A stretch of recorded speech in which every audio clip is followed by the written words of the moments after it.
కొమురం భీం ఆసిఫాబాద్ జిల్లాలోని ఎమ్మెల్యే కోవా లక్ష్మీ నివాసంలో ఏర్పాటు చేసిన మీడియా సమావేశంలో ఆమె మాట్లాడుతూ తెలంగాణ రాష్ట్రంలో విచ్చలవిడిగా జిల్లాలు ఏర్పాటు చేశారని వాటిని కుదింపు చేస్తామని అనటం సరికాదన్నారు.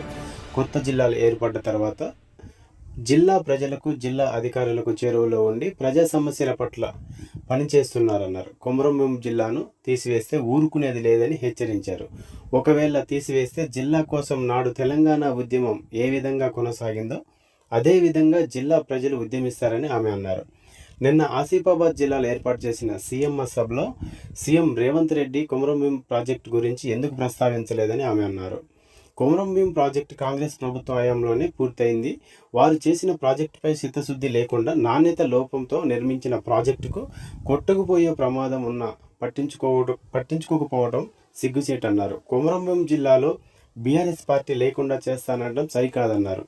మీరు ఎన్ని ఎత్తుగడలు వేసినా మా కార్యకర్తలు సైనికుల్లా పనిచేసి బీఆర్ఎస్ పార్టీని గెలుపు దిశలో నడిపిస్తారని ఆమె అన్నారు.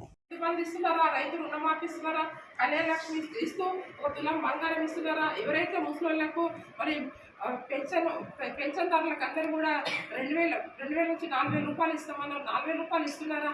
వీళ్ళు గ్యాస్ సిలిండర్ ఇవాళ 500కి ఇస్తున్నారా?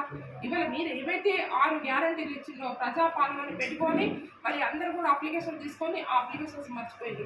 ప్రజాపాలన అనేది లేనే లేదు వాళ్ళ దృష్టిలో. నిన్న ఎవరైనా మాట్లాడారా? ఏదైతే ఓడిపోయిన సామ్నాయక్ గురించి మాట్లాడారు రేవంత్ రెడ్డి గారు. సామ్నాయక్ గురించి చాలా తక్కువ ఓట్లకు ఓడిపోయిండు సామ్నాయక్ గారు గిట్ట గెలిచి ఉంటే గిట్ట అభివృద్ధి చేసేవాళ్ళం. అంటే ఇక్కడ ఈ ప్రాంత ప్రజలకు అవసరం లేదా? ఇక్కడ ఎమ్మెల్యే బీఆర్ఎస్ పార్టీ ఎమ్మెల్యే ఉంటే మీరు అభివృద్ధి చేయరా? మేము అడుగుతున్నాం, ఒక ఆదివాసీ మహిళగా మేము ఇవాళ ఎమ్మెల్యేగా ఉన్నాము.